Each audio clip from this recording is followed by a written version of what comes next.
What keeps us healthy and happy as we go through life? If you were going to invest now in your future best self, where would you put your time and your energy? There was a recent survey of millennials asking them what their most important life goals were. And over 80% said that a major life goal for them was to get rich.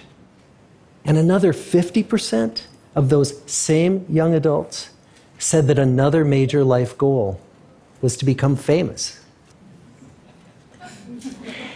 And we're constantly told to lean into work, to push harder and achieve more.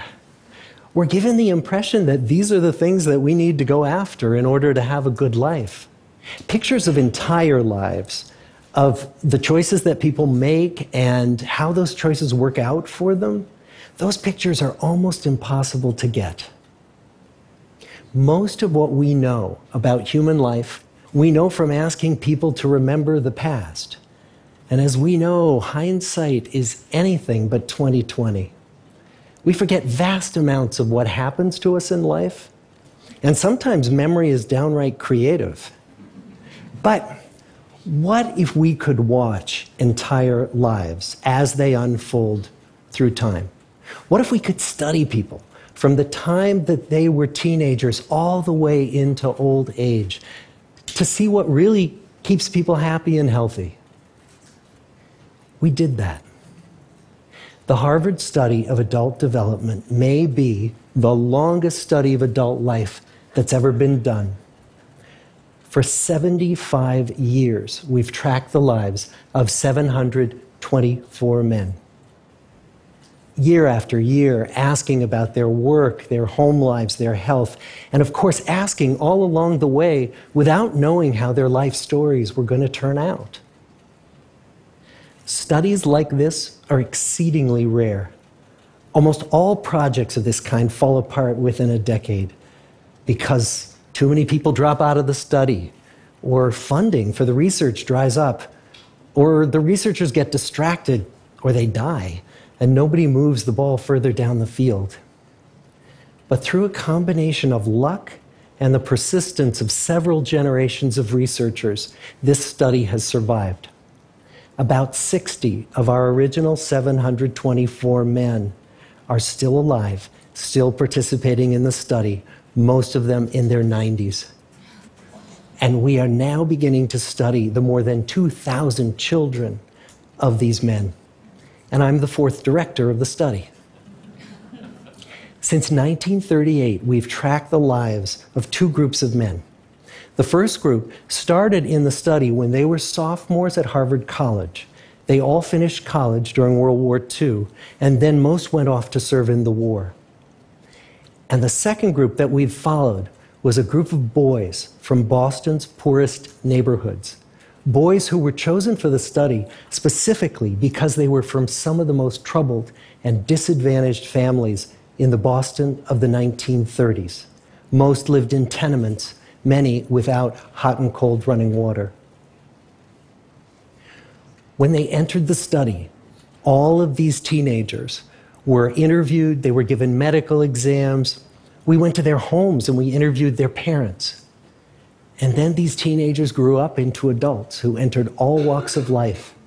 They became factory workers and lawyers and bricklayers and doctors, one president of the United States. Some developed alcoholism, a few developed schizophrenia. Some climbed the social ladder from the bottom all the way to the very top, and some made that journey in the opposite direction. The founders of this study would never in their wildest dreams have imagined that I would be standing here today, 75 years later, telling you that the study still continues. Every 2 years, our patient and dedicated research staff calls up our men and asks them if we can send them yet one more set of questions about their lives. Many of the inner city Boston men ask us, "Why do you keep wanting to study me? My life just isn't that interesting." The Harvard men never asked that question.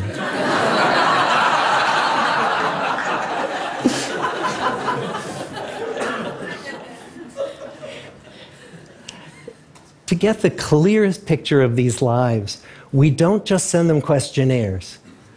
We interview them in their living rooms. We get their medical records from their doctors. We draw their blood. We scan their brains. We talk to their children. We videotape them talking with their wives about their deepest concerns. And when, about a decade ago, we finally asked the wives if they would join us as members of the study, many of the women said, "You know, it's about time." So what have we learned?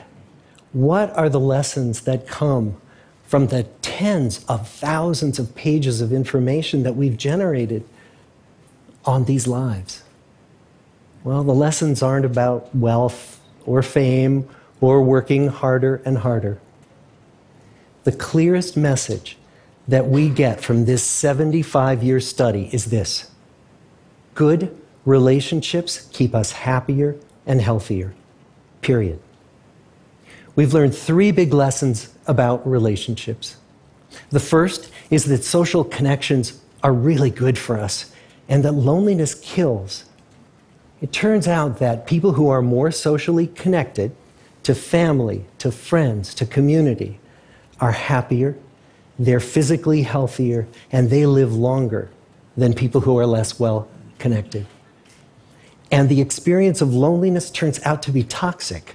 People who are more isolated than they want to be from others find that they are less happy, their health declines earlier in midlife, their brain functioning declines sooner, and they live shorter lives than people who are not lonely. And the sad fact is that at any given time, more than 1 in 5 Americans will report that they're lonely. And we know that you can be lonely in a crowd and you can be lonely in a marriage. So the second big lesson that we learned is that it's not just the number of friends you have, and it's not whether or not you're in a committed relationship, but it's the quality of your close relationships that matters. It turns out that living in the midst of conflict is really bad for our health. High conflict marriages, for example, without much affection, turn out to be very bad for our health, perhaps worse than getting divorced.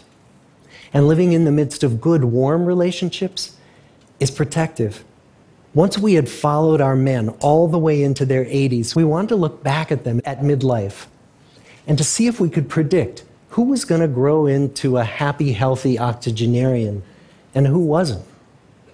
And when we gathered together everything we knew about them at age 50, it wasn't their middle-aged cholesterol levels that predicted how they were going to grow old. It was how satisfied they were in their relationships. The people who were the most satisfied in their relationships at age 50 were the healthiest at age 80. And good, close relationships seem to buffer us from some of the slings and arrows of getting old. Our most happily partnered men and women reported in their 80s that on the days when they had more physical pain, their moods stayed just as happy. But the people who were in unhappy relationships, on the days when they reported more physical pain, it was magnified by more emotional pain. And the third big lesson that we learn about relationships and our health is that good relationships don't just protect our bodies, they protect our brains. It turns out that being in a securely attached relationship to another person in your 80s is protective. That the people who are in relationships where they really feel they can count on the other person in times of need, those people's memories stay sharper longer. And the people in relationships where they feel they really can't count on the other one, those are the people who experience earlier memory decline. And those good relationships, they don't have to be smooth all the time. Some of our octogenarian couples could bicker with each other day in and day out. But as long as they felt that they could really count on the other when the going got tough, those arguments didn't take a toll on their memories. So, this message that good, close relationships are good for our health and well-being, this is wisdom that's as old as the hills. Why is this so hard to get and so easy to ignore? Well, we're human. What we'd really like is a quick fix, something we can get that'll make our lives good and keep them that way.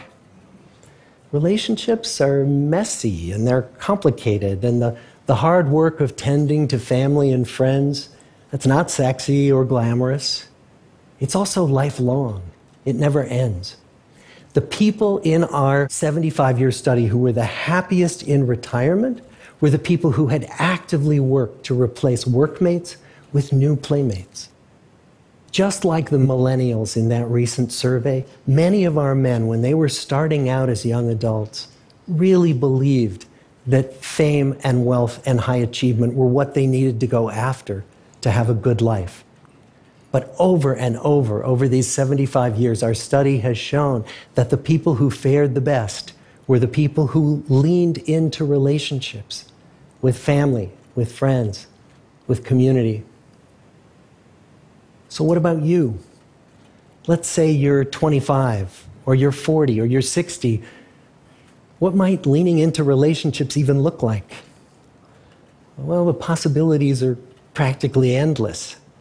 It might be something as simple as replacing screen time with people time, or livening up a stale relationship by doing something new together, long walks or date nights, or reaching out to that family member who you haven't spoken to in years, because those all too common family feuds take a terrible toll on the people who hold the grudges. I'd like to close with a quote from Mark Twain. More than a century ago, he was looking back on his life, and he wrote this: "There isn't time, so brief is life, for bickerings, apologies, heartburnings, callings to account. There is only time for loving, and but an instant, so to speak, for that." The good life is built with good relationships. Thank you.